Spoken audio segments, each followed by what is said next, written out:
Unsurprisingly, angle shooting is a divisive issue in poker.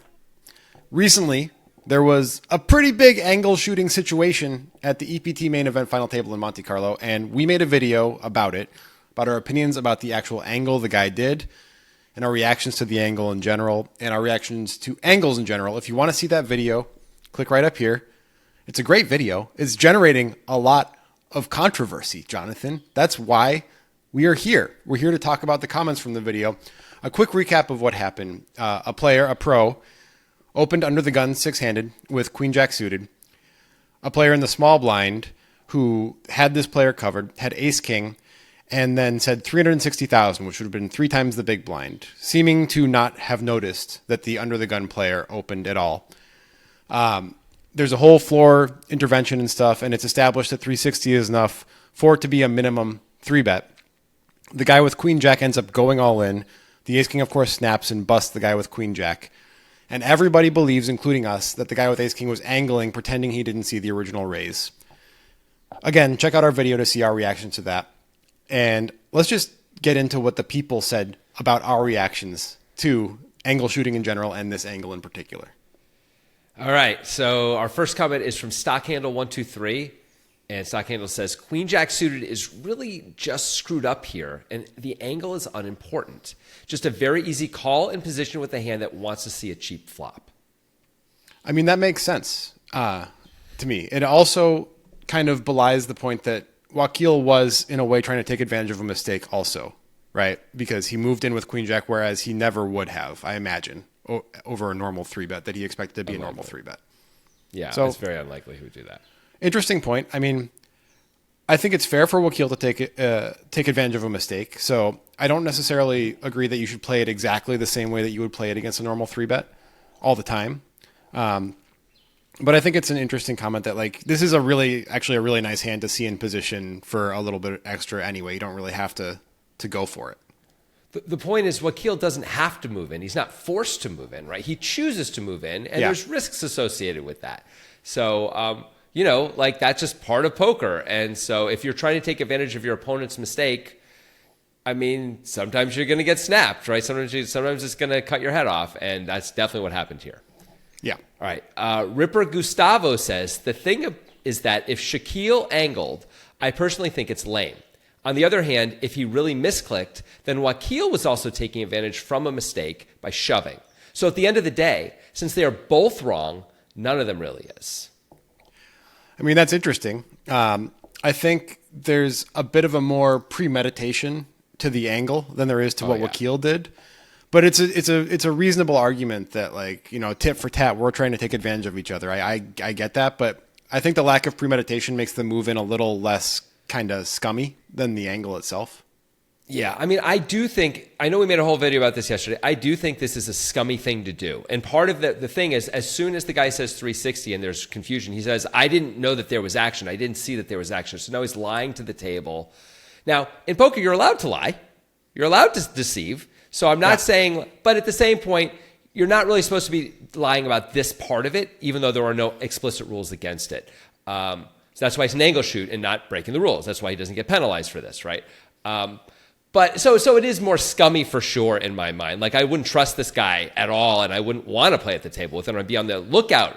But I still don't think necessarily it's illegal or a big problem. Right. Like, knowing nothing else about these two guys, I would be more likely to lend money to Wakil than Shavlikov.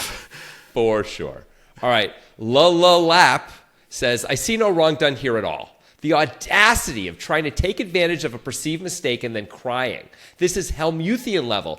Of course I lied, Phil. This is poker. That's my Tony G impression, which the guy did write, and he wrote it that way. So I said, of course, and poker. Yeah. It's not my fault. I was just reading what it's not your fault. Don't worry about it.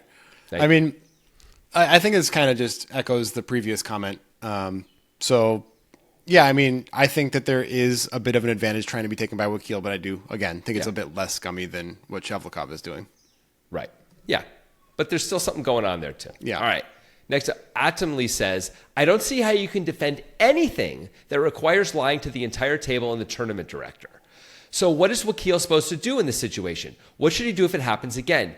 You admitted that if he just calls, it caps his range, effectively giving away free information. This is a cool point.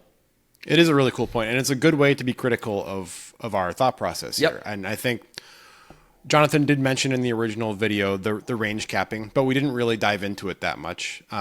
It does kind of imprison you a little bit when you are supposed to be thinking that this player misclicked and didn't know that there was a raise, right? Like your range, in theory, should be weaker for shoves.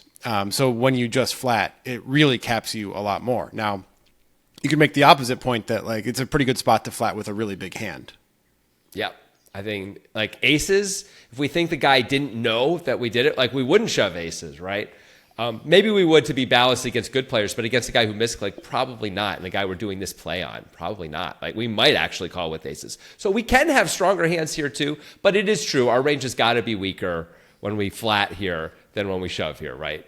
It just almost has to be. But like you said, we are shoving with a weaker range still. If we have ace-6 suited, we're probably shoving it, right? Which we've never do. Well, we would almost never do in regular events. I think another good point in this is that you had to lie to the tournament director to kind of go through this thing, which, while that's not like technically against the rules, that does make it feel like an extra layer of shady. It does. At the same point, it's a public lying to the tournament director, which means you're otherwise giving away information about your hand to the table. So the tournament director does put this player in a slightly weird position where if he is doing something deceptive, he's now forced to reveal it or he's forced to lie to the tournament director. Those are his only two choices, as opposed to like if the tournament director pulled him aside. I'm not saying this is practical at all, and I don't think this should ever actually happen in a tournament. But if you pull him aside and he says, tournament director, oh no, I knew what it was. Like maybe he would tell the truth to the tournament director, but by doing it this way, he's now giving up his quote advantage, which if you're angle shooting, of course you don't want to do that. Again, I'm not advocating this at all, but I can understand where it's not as super clean as it seems when we say, well, he's lying to the tournament director. Well, yeah, once you go down the dark path, you have to continue the dark path in this case. Don't you? Every 2 weeks, we have a special Poker Guys Mystery Bounty Tournament on Clubs Poker. Come play, try and knock us out. There's money involved. It's great. There is money involved, and there's more money for you when you use the code POKERGUYS when you sign up, because there is a 100% deposit bonus. Sign up today. Mysteries await. All right. Next up is Robert2375, who says, angels don't exist. If you are affected by other players... sorry. Let me try that again. Angles don't exist. I was like, what video did we make again? Did we make a pro angels video? I forgot. Angles don't exist. If you are affected by other players, you are weak. Get better. Please tell me an angle that you shouldn't blame yourself for. Be more aware and less reactive. This is interesting. This is a harsh, hardline take on the side of angles are definitely okay. You know, like it's basically like, and I can understand this take. This is not my opinion, but I can at least understand where they're coming from, where it's not against the rules of the game, so it's fair play. Kind of the Tony G mentality of lying to Phil about having looked at his hand or not. It's like a pure libertarianism of the game type of thought. This guy is really into tough love. I will say this. If you're going to play poker with any regularity live, people are going to try and angle you. So ultimately, if you don't have good systems in place to protect yourself from it, you are going to get angled. And in that way, it is a little bit on you, right? Like for example, we talked about this yesterday in our video. I never muck my hand until someone shows, unless they're like one of my best friends in the world. Like if you save a flush, I can muck my hand if I can't beat a flush, because I know 100% of the time you're not going to lie to me. Or if you were joking, you're always going to give me the pot. But but anyone who I don't have that level of trust with, which is essentially like 3 people in the world, I always make them turn over their hand if they say they have a hand. I never just throw my hand away. Ever. I always look, even when I'm sure I'm beat, I look and I confirm it, because I don't want to get angled. You know, and I always wait till they drop the chips in before I say my hand, what I have, you know. Even if it looks like they're about to call or they've already called, I make sure. And sometimes I'll even say to the dealer, is that a call? Even though I know it is. If it's a big spot, you know, like in a big tournament where they call the all in, they throw a chip in. I want to make sure no one's going to claim, oh, I dropped the chip. I make sure everyone knows before I declare my hand. So I can't get angled that way. So obviously it's about the other person too, but if we take more responsibility for it, we can protect ourselves more, which I think is useful, because it's a tough world out there, man. Tough love. I would not trespass on Robert's property. No, I would not. That guy's got a gun for sure. He's going to fire at you. All right, here comes the most intense comment we got. Let's do it. From Chipstacker1. You guys are the supposed and self-declared poker guys and say that it was likely an angle, followed by the other poker guy saying, for sure, followed by you guys saying, I don't have a problem with it. Are you guys insane? It goes against the integrity of the game. Stuff like this is why you barely have any views on your channel. Please end your channel now. You failed miserably as the poker guys.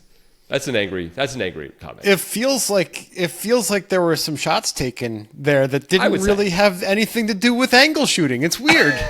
It's weird how that happens sometimes on the internet. That's fine. Yeah. To be fair, like, I get that this person does not like angles existing. We've talked about that at length at this point of that they're going to exist and you're going to have to deal with them. But we wanted to take a spot like this and have a nuanced discussion about it instead of just like putting rocks in the perceived witch's pocket and throwing them into the ocean, right? Mm-hmm. Like we're not going to do the Salem witch trials. We're going to take a look at this with a jury and see what we conclude through reason rather than just being very reactive to an angle. And I think that this player person is not a fan of that approach is what it seems like to me. I would say they are not. Now they're saying we don't get views on the channel, but they did give us a view yesterday, and we appreciate the review. So thank you very much, Chipstacker. By the way, Chipstacker came with a second comment, which I'd like to read. It says, and to confirm, if it goes to showdown, someone declares nuts while having nothing, and the other guy mucks. You're good with that, right? It's not illegal after all. So I'd like to address that. Okay. I think that's an important one. I'm not good with that. I don't like that happening. I would never do that in a million years, and I would really not like it if someone else did it. But I don't think there should be any penalty for that. I think this is the case of everyone has to protect themselves. And so I would not want to play in a game with that person, just like I wouldn't want to play in a game with the guy who did this, Yeah. But those guys exist, and sometimes they're in your game, and you can't do anything about it if you play in a public game. Like, that's just the way it is. Or you're in a tournament. Right. You can't get up and leave. You're forced to play with this guy, and you have to protect yourself. And there's only so much we can do, like you're saying, about legislating this stuff out. The whole point of it being an angle shoot is that it is within the rules, right? It's just sort of scummy. We acknowledge that it's scummy. We're not good with any of it. But at the same point, I think you have to let some stuff go, and you have to understand that if you're not protecting yourself, you're going to get hit sometimes. Right. It's just like the example Jonathan recently gave about saying I have a flush and then the other player mucking. Like, it's your responsibility to protect your cards and muck them when appropriate and table them when appropriate. And there were some comments to this degree responding to this as well, which makes a lot of sense. And yes, of course, it is not cool for somebody to try to do that. You even commented on that in the original video. You said sometimes Rampage and Mariano do the thing where they like get called on a bluff on the river and they say set or something, and maybe they're just joking, but like you think it's not great, right? They are joking, but I think it teaches other people to do that. I'm not worried about them paying off. They're always going to pay off if someone accidentally mucks. They're doing it publicly for sure. But I think it does teach other people to do it, or angle shooters see that and are like, ooh, that's a good idea. Or it's more socially acceptable now to do that. I think that's all problematic for sure. Yep. Well, those were the most fiery of the comments. Hopefully we get some more controversy in the future. Indeed. Tired of being tired of being sick. In my head 24/7, how I'm supposed to pay the rent. Missing practice, I don't play. Friday nights we on the bench, trying to come up with a play. If it don't work, then hit it lick. So if knocking at my door, praying they ain't tell. I'm studying her word, pray her baby excel. Got away with way too much, should've got expelled. But the school saw my potential, smart kid trying to rebel.